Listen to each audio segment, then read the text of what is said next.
ಈಗ ಸಿಚುಯೇಷನ್ ಹೇಗಿದೆ ಅಂತ ಅಂದರೆ ಸೇಮ್ ಪ್ರೈಸ್ ಸೇಮ್ ಬಜೆಟಲ್ಲಿ ನಮಗೆ ಓಪ್ಪೋ ಸ್ಮಾರ್ಟ್ಫೋನ್ ಕೂಡ ಸಿಗ್ತಾ ಇದೆ, ವಿವೋ ಸ್ಮಾರ್ಟ್ಫೋನ್ ಕೂಡ ಬರುತ್ತೆ. ಇದರಲ್ಲಿ ಯಾವುದನ್ನು ತಗೋಬೇಕು ಅಂತ ನಮಗೆ ಫುಲ್ ಕನ್ಫ್ಯೂಷನ್ ಸ್ಟಾರ್ಟ್ ಆಗಿರುತ್ತೆ. ಒಂದು ಕಡೆ ಓಪ್ಪೋ ರಿನೋ 15 ಪ್ರೋ ಮಿನಿ ಇದೆ, ಇನ್ನೊಂದು ಕಡೆ ವಿವೋ V70 ಎಲೈಟ್ ಇದೆ. ಎರಡೂ ಫೋನ್ಸ್ನ ಪ್ರೈಸ್ ಆಲ್ಮೋಸ್ಟ್ ಸಿಮಿಲರ್ ಆಗೇ ಇದೆ.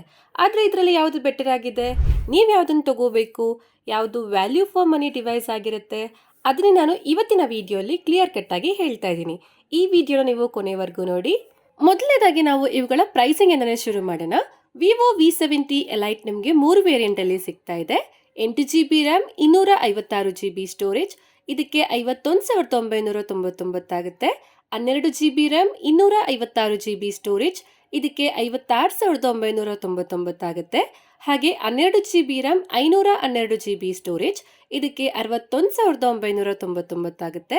ಇನ್ನು ಓಪ್ಪೋ ರೀನೋ 15 ಪ್ರೋ ಮಿನಿ ಬಂದು 2 ವೇರಿಯಂಟಲ್ಲಿ ಸಿಗುತ್ತೆ. 12GB RAM, 256GB storage. ಇದಕ್ಕೆ 59,999 ಆಗುತ್ತೆ. ಹಾಗೆ 12GB ರ್ಯಾಮ್, 512GB ಸ್ಟೋರೇಜ್. ಇದಕ್ಕೆ 64,999 ಆಗುತ್ತೆ. ನೆಕ್ಸ್ಟ್ ನಾವು ಇವುಗಳ ಬಾಕ್ಸ್ ಅಲ್ಲಿ ಏನೇನು ಸಿಗುತ್ತೆ ಅಂತ ನೋಡೋದಾದ್ರೆ, ವಿವೋ ಬಾಕ್ಸ್ ಅಲ್ಲಿ ನಿಮಗೆ ಎಲ್ಲ ಆಕ್ಸೆಸರೀಸ್ ಸಿಗುತ್ತೆ. ಓಪ್ಪೋ ಬಾಕ್ಸ್ ಅಲ್ಲಿ ಕೂಡ ನಿಮಗೆ ಎಲ್ಲ ಐಟಮ್ಸ್ಗಳು ಸಿಗುತ್ತೆ. ಇವುಗಳನ್ನ ನೀವು ಪರ್ಚೇಸ್ ಮಾಡಿದ್ಮೇಲೆ ನೀವು ಯಾವುದೇ ಎಕ್ಸ್ಟ್ರಾ ಖರ್ಚು ಮಾಡೋ ಅಗತ್ಯ ಏನೂ ಇರೋದಿಲ್ಲ. ನೆಕ್ಸ್ಟ್ ಇವುಗಳ ಡಿಸೈನ್ ಹಾಗೆ ಬಿಲ್ಡ್ ಕ್ವಾಲಿಟಿ ಬಗ್ಗೆ ಮಾತಾಡೋದಾದ್ರೆ, ಎರಡೂ ಫೋನ್ಸ್ ನೋಡೋದಕ್ಕೆ ಆಲ್ಮೋಸ್ಟ್ ಸೇಮ್ ಇದೆ, ಏನು ಡಿಫ್ರೆನ್ಸ್ ಇಲ್ಲ. ಕ್ಯಾಮ್ರಾ ಮಾಡ್ಯೂಲ್ ಕೂಡ ಸೇಮ್ ಇದೆ. ಜಸ್ಟ್ ಓಪ್ಪೋ ಅಲ್ಲಿ ರೀನೋ ಲೋಗೋ ಸಿಗುತ್ತೆ, ವಿವೋ ಅಲ್ಲಿ ಝೀಸ್ ಲೋಗೋ ಇದೆ. ಈ ಎರಡೂ ಫೋನ್ಸ್ ತುಂಬಾ ಪ್ರೀಮಿಯಂ ಬಿಲ್ಡ್ ಜೊತೆಗೆ ಬಂದಿದೆ. ಇವುಗಳ ಬ್ಯಾಕ್ ಸೈಡ್ ಅಲ್ಲಿ ಮ್ಯಾಟ್ ಫಿನಿಶಿಂಗ್ ಗ್ಲಾಸ್ ಇದೆ, ಜೊತೆಗೆ ಇವುಗಳ ಫ್ರೇಮ್ ಮೆಟಾಲಿಕ್ ಆಗಿದೆ. ಎರಡೂ phones in hand feel premium ಆಗಿದೆ. ಆದ್ರೆ ಇವುಗಳಲ್ಲಿ ಡಿಫ್ರೆನ್ಸ್ ಏನು ಅಂತ ಅಂದ್ರೆ, ಓಪ್ಪೋ ಸ್ಲೈಟ್ಲಿ ಸ್ಮಾಲರ್ ಆಗಿದೆ, ವಿವೋ ಸ್ವಲ್ಪ ದೊಡ್ಡದಿದೆ, ಜೊತೆಗೆ ಭಾರ ಇದೆ. ಅಂದ್ರೆ ವಿವೋ 200 ಗ್ರಾಮ್ಸ್ ವೈಟ್ ಇದೆ, ಓಪ್ಪೋ 190 ಗ್ರಾಮ್ ವೈಟ್ ಇದೆ. ಅದರಿಂದ Oppo handy easy to use phone ಆಗಿದೆ. ಎರಡೂ ಫೋನ್ಸ್ ಪ್ರೀಮಿಯಂ ಬಿಲ್ಡ್ ಜೊತೆಗೆ ಬಂದಿದೆ. ನಿಮಗೆ ಸ್ಮಾಲರ್ ಕಾಂಪ್ಯಾಕ್ಟ್ ಆಗಿರೋ ಫೋನ್ ಬೇಕು ಅಂತಂದ್ರೆ ನೀವು ಓಪ್ಪೋ ಕಡೆ ಹೋಗ್ಬೋದು. ಬಿಗ್ ಡಿಸ್ಪ್ಲೇ ಫೀಲ್ ಬೇಕು ಅಂತಂದ್ರೆ ನೀವು ವಿವೋ ಕಡೆ ಹೋಗ್ಬೋದು. ಆದರೆ ವಿವೋ ಅಲ್ಲಿ 3D ultrasonic finger print scanner ಸಿಗ್ತಾ ಇದೆ. ಓಪ್ಪೋ ಅಲ್ಲಿ normal optical finger print scanner ಸಿಗ್ತಾ ಇದೆ. ವಿವೋ ಫಾಸ್ಟರ್ ಆಗಿದೆ ಮತ್ತೆ ಸ್ವಲ್ಪ ಪ್ಲೇಸ್ಮೆಂಟ್ ಕೂಡ ಬೆಟರ್ ಆಗಿ ಇದೆ. ಆದರೆ ಓಪ್ಪೋ ಫಿಂಗರ್ ಪ್ರಿಂಟ್ ಪೊಸಿಷನ್ ಸ್ವಲ್ಪ ಕೆಳಗಿದೆ, ಸ್ವಲ್ಪ ಮೇಲೆ ಇಟ್ಟಿದ್ರೆ ಇನ್ನೂ ಕನ್ವೀನಿಯಂಟ್ ಆಗಿ ಇರ್ತಾ ಇತ್ತು. ನೆಕ್ಸ್ಟ್ ಇವುಗಳ ಡಿಸ್ಪ್ಲೇ ಬಗ್ಗೆ ನಾವು ಮಾತಾಡೋದಾದ್ರೆ, ಎರಡೂ ಫೋನಲ್ಲಿ ನಮಗೆ ಫ್ಲಾಟ್ ಡಿಸ್ಪ್ಲೇ ಸಿಗುತ್ತೆ. ಓಪ್ಪೋ ಅಲ್ಲಿ 6.32 ಇಂಚಸ್ ಡಿಸ್ಪ್ಲೇ ಸಿಗುತ್ತೆ, ವಿವೋ ಅಲ್ಲಿ 6.59 ಇಂಚಸ್ ಡಿಸ್ಪ್ಲೇ ಸಿಗುತ್ತೆ. ಎರಡೂ ಡಿಸ್ಪ್ಲೇ ಕೂಡ 1.5K ರೆಸಲ್ಯೂಷನ್ ಹೊಂದಿದೆ. ಎರಡರಲ್ಲೂ ಓಲೆಡ್ ಪ್ಯಾನಲ್ ಇದೆ. ವಿವೋ ಅಲ್ಲಿ ನಮಗೆ ಸ್ಲೈಟ್ಲಿ ಸ್ಯಾಚುರೇಟೆಡ್ ಕಲರ್ಸ್ಗಳು ಬರುತ್ತೆ, ಓಪ್ಪೋ ಅಲ್ಲಿ ನ್ಯಾಚುರಲ್ ಕಲರ್ಸ್ಗಳು ಬರುತ್ತೆ. ಶಾರ್ಪ್ನೆಸ್ ಕೂಡ ಎರಡರಲ್ಲೂ ಚೆನ್ನಾಗಿದೆ. ಪಿಕ್ಚರ್ ಕ್ವಾಲಿಟಿಯಲ್ಲಿ ಯಾವುದೇ ಇಶ್ಯೂಸ್ ಇಲ್ಲ. ಮತ್ತೆ ಎರಡು ಫೋನ್ಸ್ ನೆಟ್ಫ್ಲಿಕ್ಸ್ ಅಲ್ಲಿ HDR ಸಪೋರ್ಟ್ ಮಾಡುತ್ತೆ. ಹಾಗೆ ಔಟ್ಡೋರ್ ವಿಸಿಬಿಲಿಟಿಯಲ್ಲಿ ಎರಡು ಫೋನ್ಸ್ ಬ್ರೈಟ್ ಆಗಿ ಇರುತ್ತೆ. ಡೈರೆಕ್ಟ್ ಸನ್ಲೈಟ್ ಅಲ್ಲಿನೂ ವಿಸಿಬಿಲಿಟಿ ತುಂಬಾ ಚೆನ್ನಾಗಿರುತ್ತೆ. ಜಾಸ್ತಿ ಡಿಫ್ರೆನ್ಸ್ ಫೀಲ್ ಏನೂ ಆಗೋದಿಲ್ಲ. ಆದರೆ ವಿವೋ ಅಲ್ಲಿ ಸ್ಲೈಟ್ಲಿ ಥಿನ್ನರ್ ಬೆಸಲ್ಸ್ ನೋಡೋದಕ್ಕೆ ಸಿಗುತ್ತೆ. ಹಾಗೆ ಓಪ್ಪೋಗೆ ಗೊರಿಲ್ಲಾ ಗ್ಲಾಸ್ 7 ಐ ಪ್ರೊಟೆಕ್ಷನ್ ಸಿಗುತ್ತೆ, ವಿವೋಗೆ ಶಾರ್ಟ್ ಸೆನ್ಸೇಷನ್ ಗ್ಲಾಸ್ ಪ್ರೊಟೆಕ್ಷನ್ ಸಿಗುತ್ತೆ. ಎರಡೂ ಫೋನ್ಸ್ನ ಪ್ರೊಟೆಕ್ಷನ್ಸ್ ಚೆನ್ನಾಗಿದೆ, ಬೇಗ ಏನೂ ಡ್ಯಾಮೇಜ್ ಆಗೋದಿಲ್ಲ. ಇನ್ನು ಎರಡಕ್ಕೂ ನಮಗೆ IP68 plus IP69 water resistant rating ಸಿಗುತ್ತೆ. ಇವುಗಳನ್ನ ಅಂಡರ್ ವಾಟರ್ ಕೂಡ ನಾವು ಯೂಸ್ ಮಾಡ್ಬೋದು, ಏನೂ ಆಗೋದಿಲ್ಲ. ಮತ್ತು ಈ ಎರಡು ಫೋನ್ಸಲ್ಲಿ ಡ್ಯುಯಲ್ ಸ್ಟೀರಿಯೋ ಸ್ಪೀಕರ್ ಸಿಗ್ತಾ ಇದೆ. ಎರಡೂ ಕೂಡ ಲೌಡ್ ಆಗಿ ಇದ್ದಾವೆ, ಆದರೆ ಸ್ಲೈಟ್ಲಿ ಲೌಡರ್ ಬೇಸ್ ಓಪ್ಪೋ ಅಲ್ಲಿ ಬರುತ್ತೆ. ಸ್ಪೀಕರ್ ವಿಷಯದಲ್ಲಿ ಓಪ್ಪೋ ಸ್ವಲ್ಪ ಬೆಟರ್ ಆಗಿದೆ.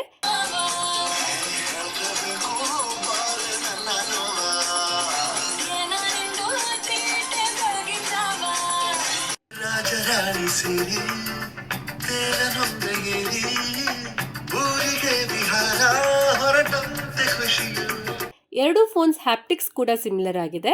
ಆದರೆ ವಿವೋ ಅಲ್ಲಿ NFC ಸಪೋರ್ಟ್ ಇದೆ, ಓಪ್ಪೋ ಅಲ್ಲಿ NFC ಸಪೋರ್ಟ್ ಇಲ್ಲ.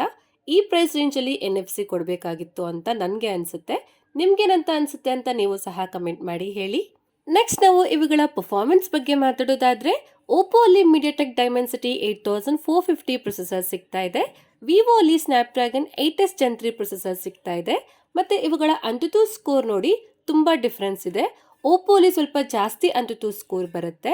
ಹಾಗೆ ಗೀಕ್ ಬೆಂಚ್ ಅಲ್ಲಿ ಸಿಂಗಲ್ ಕೋರ್ ವಿವೋ ಅಲ್ಲಿ ಜಾಸ್ತಿ ಇದೆ, ಮಲ್ಟಿ ಸ್ಕೋರ್ ಓಪ್ಪೋ ಅಲ್ಲಿ ಜಾಸ್ತಿ ಇದೆ.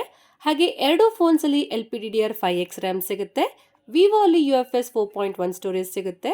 ಆದರೆ ಓಪೋ ಅಲ್ಲಿ UFS 3.1 ಸ್ಟೋರೇಜ್ ಸಿಗುತ್ತೆ. ಇದರ ಸ್ಟೋರೇಜ್ ಟೈಪ್ ಕಡಿಮೆ ಆಯಿತು. ಇದರಲ್ಲಿನೂ UFS 4.1 ಕೊಡಬೇಕಾಗಿತ್ತು. ಇವುಗಳ UFS ಸ್ಕೋರ್ ಕೂಡ ನೋಡಿ ತುಂಬ ಡಿಫ್ರೆನ್ಸ್ ಇದೆ, ನಿಮಗೆ ಗೊತ್ತಾಗುತ್ತೆ. ವಿವೋ ಅಲ್ಲಿ ನಮಗೆ ಜಾಸ್ತಿ ಸ್ಕೋರ್ ಬರುತ್ತೆ. ಇದರಿಂದ ಆ್ಯಪ್ ಓಪನಿಂಗ್ ಅಲ್ಲಿ ಸ್ವಲ್ಪ ವಿವೋ ಫಾಸ್ಟ್ ಆಗಿ ಇರುತ್ತೆ. ಆನಿಮೇಷನ್ಸ್ ಅಲ್ಲಿ ಎರಡು ಫೋನ್ಸ್ ಕೂಡ ತುಂಬ ಸ್ಮೂತ್ ಆಗಿ ಇದೆ. ಮಲ್ಟಿ ಟಾಸ್ಕಿಂಗ್ ಅಲ್ಲಿ ಎರಡು ಸೀಮ್ಲೆಸ್ಲಿ ವರ್ಕ್ ಮಾಡುತ್ತೆ. ಆದರೆ ಮೆಮೊರಿ ಮ್ಯಾನೇಜ್ಮೆಂಟ್ ವಿವೋ ಅಲ್ಲಿ ಬೆಟರ್ ಆಗಿದೆ. ಹಾಗೆ ಎರಡು ಫೋನ್ CPU ಥ್ರಾಟಲ್ ಅಲ್ಲಿ ಓಪೋನ ಗ್ರಾಫ್ ಗ್ರೀನ್ ಇಂದ ರೆಡ್ ಕಡೆ ಹೋಗುತ್ತೆ, ಆದರೆ ವಿವೋನ ಗ್ರಾಫ್ ಗ್ರೀನ್ ಮೇಲೆನೆ ಸ್ಟೇಬಲ್ ಆಗಿ ಇರುತ್ತೆ. ಕಂಟಿನ್ಯೂಸ್ ಟಾಸ್ಕ್ ಗೇಮಿಂಗ್ ಬೇಕು ಅಂತ ಅಂದ್ರೆ ನೀವು ವಿವೋ ಬೆಟರ್ ಆಗಿ ಸ್ಟೆಬಿಲಿಟಿನ ಕೊಡುತ್ತೆ. ಇನ್ನು ಗೇಮಿಂಗ್ ಕಡೆ ಬಂದ್ರೆ ವಿವೋ ಅಲ್ಲಿ 90 FPS ಗೇಮಿಂಗ್ ಸಪೋರ್ಟ್ ಸಿಗುತ್ತೆ, ಆದರೆ ಓಪೋ ಅಲ್ಲಿ 120 FPS ಗೇಮಿಂಗ್ ಸಪೋರ್ಟ್ ಸಿಗುತ್ತೆ. ಆದರೆ ಇದರಲ್ಲಿ ಸ್ವಲ್ಪ ಫ್ರೇಮ್ ಡ್ರಾಪ್ ಆಗುತ್ತೆ. ವಿವೋ ಸ್ಟೇಬಲ್ FPS ನ ಕೊಡುತ್ತೆ, ಇದರಲ್ಲಿನೂ ಸ್ವಲ್ಪ ಫ್ರೇಮ್ ಡ್ರಾಪ್ ಆಗುತ್ತೆ. ಆದರೆ ಓಪೋಗಿಂತ ಕಡಿಮೆ ಫ್ರೇಮ್ ಡ್ರಾಪ್ ಆಗುತ್ತೆ. ಜೊತೆಗೆ ಓಪೋ ಸ್ವಲ್ಪ ಬೇಗ ವಾರ್ಮ್ ಫೀಲ್ ಆಗುತ್ತೆ, ವಿವೋ ಕಡಿಮೆ ವಾರ್ಮ್ ಫೀಲ್ ಆಗುತ್ತೆ. ಎರಡೂ ಫೋನ್ ಪರ್ಫಾರ್ಮೆನ್ಸ್ ಅಲ್ಲಿ ಜಾಸ್ತಿ ಡಿಫ್ರೆನ್ಸ್ ಇಲ್ಲ. ಆದರೆ ನೀವು ಹೆವಿ ಗೇಮಿಂಗ್ ಯೂಸರ್ ಆಗಿದ್ರೆ ನೀವು ವಿವೋ ತಗೊಳ್ಳೋದು ಬೆಟರ್ ಚಾಯ್ಸ್ ಆಗಿರುತ್ತೆ. ಈಗ ನಾವು ಇವುಗಳ ಸಾಫ್ಟ್ವೇರ್ ಬಗ್ಗೆ ಮಾತಾಡೋದಾದ್ರೆ, ಎರಡೂ phones out of the box Android 16 ಅಲ್ಲಿ ಬರ್ತಾ ಇದೆ. ವಿವೋ ಒರಿಜಿನ್ OS 6 ಅಲ್ಲಿ ವರ್ಕ್ ಮಾಡುತ್ತೆ, ಓಪೋ ಕಲರ್ OS 16 ಅಲ್ಲಿ ವರ್ಕ್ ಮಾಡುತ್ತೆ.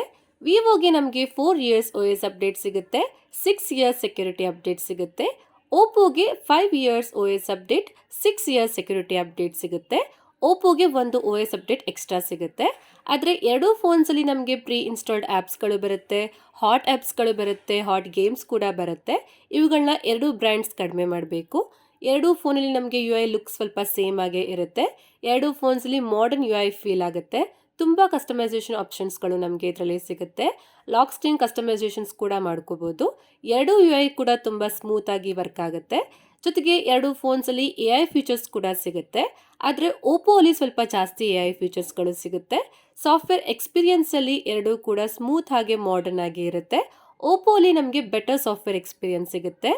ನೆಕ್ಸ್ಟ್ ನಾವು ಇವುಗಳ ಕ್ಯಾಮ್ರಾ ಬಗ್ಗೆ ಮಾತಾಡೋದಾದ್ರೆ, ಓಪೋ ಅಲ್ಲಿ 200 ಮೆಗಾ ಪಿಕ್ಸೆಲ್ ಮೇನ್ ಕ್ಯಾಮ್ರಾ ಸಿಗುತ್ತೆ, 50 mega pixel 3.5x telephoto camera ಇದೆ, 50 mega pixel ultra wide camera ಸಿಗುತ್ತೆ.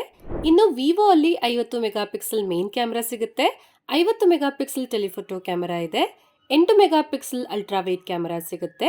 ಅಲ್ಟ್ರಾ ವೈಡ್ ಫೋಟೋಸ್ ಕಂಪ್ಯಾರಿಸನ್ ಮಾಡಿದಾಗ ಓಪೋ ಕ್ಲಿಯರ್ಲಿ ಬೆಟರ್ ಆಗಿದೆ. ಓಪೋ ಅಲ್ಲಿ ಡೀಟೇಲ್ಸ್ ಜಾಸ್ತಿ ಬರುತ್ತೆ, ಕಲರ್ ಟರ್ನಿಂಗ್ ಚೆನ್ನಾಗಿದೆ, ಶಾರ್ಪ್ನೆಸ್ ಬೆಟರ್ ಆಗಿದೆ, ಡೆಪ್ತ್ ಚೆನ್ನಾಗಿ ಬರುತ್ತೆ. ವಿವೋ ಅಲ್ಟ್ರಾ ವೈಡ್ ಅಲ್ಲಿ ಆವ್ರೇಜ್ ಆಗಿ ಇದೆ. ಇನ್ನು ಮೇನ್ ಕ್ಯಾಮ್ರಾ ಫೋಟೋಸ್ ಕಡೆ ಬಂದರೆ ಓಪೋ ಅಲ್ಲಿ ನಮಗೆ ಬೆಟರ್ ಶಾರ್ಪ್ನೆಸ್ ಬರುತ್ತೆ, ವಿವೋ ಅಲ್ಲಿ ಸ್ವಲ್ಪ ಓವರ್ ಸ್ಯಾಚುರೇಷನ್ ಬರುತ್ತೆ. ಓಪೋ ನ್ಯಾಚುರಲ್ ಕಲರ್ ಟರ್ನಿಂಗ್ ಮಾಡುತ್ತೆ, ಬೆಟರ್ ಶ್ಯಾಡೋ ಹ್ಯಾಂಡ್ಲಿಂಗ್ನ ಮಾಡುತ್ತೆ. ಆದರೆ ವಿವೋ ಇನ್ಸ್ಟಾಗ್ರಾಮ್ ರೆಡಿ ಲುಕ್ ಫೋಟೋಸ್ನ ತೆಗೆಯುತ್ತೆ. ಎರಡೂ ಫೋನ್ಸಲ್ಲಿ HDR ಮ್ಯಾನೇಜ್ಮೆಂಟ್ ಚೆನ್ನಾಗಿದೆ. ಹಾಗೆ ಪೋರ್ಟ್ರೇಟ್ ಫೋಟೋಸಲ್ಲಿ ವಿವೋ ಬೆಟರ್ ಬ್ಲರ್ ಡೆಪ್ತ್ನ ಕೊಡುತ್ತೆ, ಓಪೋ ನ್ಯಾಚುರಲ್ ಟೋನ್ನ ಕೊಡುತ್ತೆ. ವಿವೋ ಅಲ್ಲಿ ಎಕ್ಸಲೆಂಟ್ ಬ್ಯಾಕ್ಗ್ರೌಂಡ್ ಬ್ಲರ್ ಬರುತ್ತೆ, DSLR ಸ್ಟೈಲ್ ಫೀಲ್ ಆಗುತ್ತೆ. ಬ್ಯಾಕ್ಗ್ರೌಂಡ್ ಅಲ್ಲಿ ಲೈಟ್ ಜಾಸ್ತಿ ಇದ್ರೂ ಲೈಟ್ನ ಕಂಟ್ರೋಲ್ ಚೆನ್ನಾಗಿ ಮಾಡುತ್ತೆ. ಪೋರ್ಟ್ರೇಟ್ ಅಲ್ಲಿ ವಿವೋ ಕಲರ್ ಟೈಮಿಂಗ್ನ ಚೆನ್ನಾಗಿ ಮಾಡುತ್ತೆ, ನೋಡೋದಕ್ಕೆ ವಿವೋನ ಪೋರ್ಟ್ರೇಟ್ಸ್ ತುಂಬ ಚೆನ್ನಾಗಿ ಕಾಣಿಸುತ್ತೆ. ಆದರೆ ಡೀಟೇಲ್ಸ್ ಅಲ್ಲಿ ಇನ್ನೂ ಸ್ವಲ್ಪ ವರ್ಕ್ ಮಾಡಬೇಕು. ಆದರೆ ಎರಡೂ ಫೋನ್ಸಲ್ಲಿ 50 ಮೆಗಾ ಪಿಕ್ಸೆಲ್ ಸೆಲ್ಫಿ ಕ್ಯಾಮರಾ ಇದೆ. ಎರಡೂ ಫೋನ್ಸಲ್ಲಿ ಸ್ವಲ್ಪ ಸೆಲ್ಫಿನ ಕ್ಲಿಕ್ ಮಾಡಿದ್ದೀವಿ. ಎರಡೂ ಫೋನ್ಸ್ ಕೂಡ ಚೆನ್ನಾಗಿ ವರ್ಕ್ ಮಾಡ್ತಾ ಇದೆ. ಎರಡರಲ್ಲೂ ವೈಡ್ ಫೀಲ್ಡ್ ಆಫ್ ವ್ಯೂ ಬರುತ್ತೆ. ವಿವೋನ ಸೆಲ್ಫಿ ಸ್ವಲ್ಪ ಓವರ್ ಕಾಂಟ್ರಾಸ್ಟ್ ಆಗಿ ಬರುತ್ತೆ, ಸ್ವಲ್ಪ ಡಾರ್ಕ್ ಆಗಿ ಕಾಣಿಸುತ್ತೆ. ಓಪೋನ ಸೆಲ್ಫಿ ಸ್ವಲ್ಪ ಕಲರ್ ಟೋನ್ ಆಗಿ ಬರುತ್ತೆ, ಜೊತೆಗೆ ವೈಟ್ನಿಂಗ್ ಎಫೆಕ್ಟ್ನ ಕೊಡುತ್ತೆ. ಕೆಲವು ಫೋಟೋಸಲ್ಲಿ ಓವರ್ ವೈಟ್ನೆಸ್ ಕೂಡ ಬರುತ್ತೆ, ಇದನ್ನ ವಿವೋ ಚೆನ್ನಾಗಿ ಕಂಟ್ರೋಲ್ ಮಾಡುತ್ತೆ. ಲೋ ಲೈಟ್ ಸೆಲ್ಫೀಸ್ ಅಲ್ಲಿ ಓಪೋ ಸ್ವಲ್ಪ ಬೆಟರ್ ಆಗಿದೆ, ಆದರೆ ಡೀಟೇಲ್ಸ್ ಎರಡೂ ಫೋನ್ಸಲ್ಲಿ ಸಹ ಸೇಮ್ ಇದೆ. ಇನ್ನು ವಿಡಿಯೋ ರೆಕಾರ್ಡಿಂಗ್ ಕಡೆ ಬಂದರೆ ಎರಡೂ ಫೋನ್ ಬ್ಯಾಕ್ ಕ್ಯಾಮೆರಾ ಇಂದ 4K ವಿಡಿಯೋಸ್ನ 60 FPS ಅಲ್ಲಿ ತೆಗಿಬೋದು. ಡೀಟೇಲ್ಸ್ ಎರಡೂ ಫೋನ್ಸಲ್ಲಿ ಚೆನ್ನಾಗಿದೆ, HDR ಮ್ಯಾನೇಜ್ಮೆಂಟ್ ಕೂಡ ಸೇಮ್ ಇದೆ. ಜೊತೆಗೆ ಎರಡೂ ಫೋನ್ಸಲ್ಲಿ ಮೇನ್ ಕ್ಯಾಮ್ರಾ ಇಂದ ಟೆಲಿಫೋಟೋ ಕ್ಯಾಮ್ರಾಗೆ ಸ್ವಿಚ್ ಕೂಡ ಮಾಡ್ಕೋಬಹುದು. ಆದರೆ ಓಪೋ ಅಲ್ಲಿ ಮೇನ್ ಕ್ಯಾಮ್ರಾ ಇಂದ ಟೆಲಿಫೋಟೋ ಕ್ಯಾಮ್ರಾ ಇಂದ ಅಲ್ಟ್ರಾ ವೈಡ್ಗೆ ಶಿಫ್ಟ್ ಮಾಡ್ಕೋಬಹುದು. ವಿವೋ ಅಲ್ಲಿ ಅಲ್ಟ್ರಾ ವೈಡ್ ಕ್ಯಾಮ್ರಾಗೆ ಸ್ವಿಚ್ ಆಗೋದಕ್ಕೆ ಆಗೋದಿಲ್ಲ. ಓಪೋ ನಮಗೆ ಜಾಸ್ತಿ ಅಡ್ವಾಂಟೇಜಸ್ನ ಕೊಡುತ್ತೆ. HDR ಆಪ್ಷನ್ ಇದೆ, ಅಲ್ಟ್ರಾ ವೈಡಲ್ಲಿ 4K 60 FPS ಶೂಟ್ ಮಾಡ್ಬೋದು. ವಿವೋ ಅಲ್ಟ್ರಾ ವೈಡಲ್ಲಿ 4K ವಿಡಿಯೋಸ್ ಆಪ್ಷನ್ ಇಲ್ಲ, HDR ಆಪ್ಷನ್ ಕೂಡ ಇಲ್ಲ. ಇನ್ನು ಸೆಲ್ಫಿ ವಿಡಿಯೋಸ್ ಕಡೆ ಬಂದರೆ ಎರಡೂ ಫೋನ್ ಸೆಲ್ಫೀಸಲ್ಲಿ 4K ವಿಡಿಯೋಸ್ನ 60 FPS ಅಲ್ಲಿ ತೆಗಿಬೋದು. ಡೀಟೇಲ್ಸ್ ಸೇಮ್ ಇದೆ, ಆದರೆ HDR ಮ್ಯಾನೇಜ್ಮೆಂಟ್ ಓಪೋ ಅಲ್ಲಿ ಚೆನ್ನಾಗಿದೆ. ವಿವೋ ಬೂಸ್ಟೆಡ್ ಕಲರ್ಸ್ಗಳು ಬರುತ್ತೆ, ಓಪೋ ಅಲ್ಲಿ ನ್ಯಾಚುರಲ್ ಕಲರ್ಸ್ ಬರುತ್ತೆ. ಎರಡೂ ಫೋನ್ ಸೆಲ್ಫೀಸಲ್ಲಿ ಝೂಮ್ ಆಪ್ಷನ್ ಸಿಗುತ್ತೆ, ಆದರೆ ಓಪೋ ಅಲ್ಲಿ ಬೆಟರ್ ಸ್ಟೆಬಿಲೈಸೇಷನ್ ಸಿಗುತ್ತೆ. ಸೆಲ್ಫೀಸಲ್ಲಿ ಓಪೋ ಸ್ವಲ್ಪ ಬೆಟರ್ ಆಗಿ ವರ್ಕ್ ಮಾಡುತ್ತೆ. ಓವರಾಲ್ ವಿಡಿಯೋಲಿ ಓಪೋ ಕ್ಲಿಯರ್ ವಿನ್ನರ್ ಅಂತಾನೆ ಹೇಳ್ಬೋದು. ವಿಡಿಯೋಸಲ್ಲಿ ವಿವೋ ಇನ್ನೂ ಸ್ವಲ್ಪ ವರ್ಕ್ ಮಾಡಬೇಕು. ಓಪೋ ಎಲ್ಲ ಕ್ಯಾಮ್ರಲ್ಲಿ ಕನ್ಸಿಸ್ಟೆನ್ಸಿನ ಚೆನ್ನಾಗಿ ಮೇಂಟೈನ್ ಮಾಡುತ್ತೆ. ನೆಕ್ಸ್ಟ್ ಇವುಗಳ ಬ್ಯಾಟ್ರಿ ಹಾಗೆ ಚಾರ್ಜಿಂಗ್ ಬಗ್ಗೆ ಮಾತಾಡೋದಾದ್ರೆ ವಿವೋ ಅಲ್ಲಿ 6500 mAh ಬ್ಯಾಟ್ರಿ ಸಿಗುತ್ತೆ. ಇದು 90 ವ್ಯಾಟ್ ಫಾಸ್ಟ್ ಚಾರ್ಜಿಂಗ್ಗೆ ಸಪೋರ್ಟ್ ಮಾಡುತ್ತೆ. ಓಪೋ ಅಲ್ಲಿ 6200 mAh ಬ್ಯಾಟ್ರಿ ಸಿಗುತ್ತೆ. ಇದು 80 ವ್ಯಾಟ್ ಫಾಸ್ಟ್ ಚಾರ್ಜಿಂಗ್ಗೆ ಸಪೋರ್ಟ್ ಮಾಡುತ್ತೆ. ಅದರಿಂದ ಬ್ಯಾಟ್ರಿ ಬ್ಯಾಕಪ್ ವಿಷಯದಲ್ಲಿ ವಿವೋ ಬೆಟರ್ ಆಗಿದೆ. ಜೊತೆಗೆ ಓಪೋಗಿಂತ ವಿವೋ ಬೇಗ ಚಾರ್ಜ್ ಆಗುತ್ತೆ. ಕೊನೆಯದಾಗಿ ನಾವು ಇವುಗಳ ಕನ್ಕ್ಲೂಷನ್ ಕಡೆ ಬಂದ್ರೆ ಬೆಟರ್ ಗೇಮಿಂಗ್ ಪರ್ಫಾರ್ಮೆನ್ಸ್ ಪ್ಲಸ್ ಸ್ಟೆಬಿಲಿಟಿಯಲ್ಲಿ ವಿವೋ V70 ಎಲೈಟ್ ಚೆನ್ನಾಗಿದೆ. Overall better camera consistency plus compact form ಅಲ್ಲಿ ಓಪೋ ರೀನೋ 15 Pro ಮಿನಿ ಚೆನ್ನಾಗಿದೆ. ಬ್ಯಾಲೆನ್ಸ್ಡ್ ಪರ್ಫಾರ್ಮೆನ್ಸ್ ಪ್ಲಸ್ ಬಿಗ್ ಬ್ಯಾಟರಿಯಲ್ಲಿ ವಿವೋ ಚೆನ್ನಾಗಿದೆ. ಬೆಟರ್ ವಿಡಿಯೋ ರೆಕಾರ್ಡಿಂಗ್ ಅಲ್ಲಿ ಓಪೋ ಚೆನ್ನಾಗಿದೆ. ಎರಡೂ ಸ್ಮಾರ್ಟ್ ಫೋನ್ ಸಾಲಿಡ್ ಆಪ್ಷನ್ ಅಂತಾನೆ ಹೇಳ್ಬೋದು.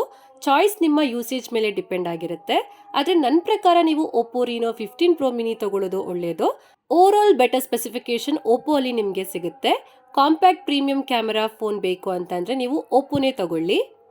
ಓಕೆ ಫ್ರೆಂಡ್ಸ್, ಇಷ್ಟೇ ಇವತ್ತಿನ ವಿಡಿಯೋಲಿ Vivo V70 elite versus Oppo Reno 15 Pro ಮಿನಿನ ಕಂಪ್ಯಾರಿಸನ್ ಮಾಡಿ ಹೇಳಿದ್ದೀನಿ.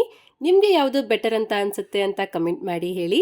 ಈ ವಿಡಿಯೋ ಇಷ್ಟ ಆಯಿತು ಅಂತಂದರೆ ಲೈಕ್ ಮಾಡಿ, ನಮ್ಮ ಚಾನಲ್ಗೆ ಸಬ್ಸ್ಕ್ರೈಬ್ ಆಗಿ, ನಿಮ್ಮ ಫ್ರೆಂಡ್ಸ್ ಹಾಗೆ ಫ್ಯಾಮಿಲಿಯವ್ರಿಗೂ ಸಹ ಶೇರ್ ಮಾಡಿ. ಧನ್ಯವಾದಗಳು. Thank you for watching. Next ವಿಡಿಯೋಲಿ ಸಿಗೋಣ. ಅಲ್ಲಿವರೆಗೂ ಟೇಕ್ ಕೇರ್. ಬಾಯ್.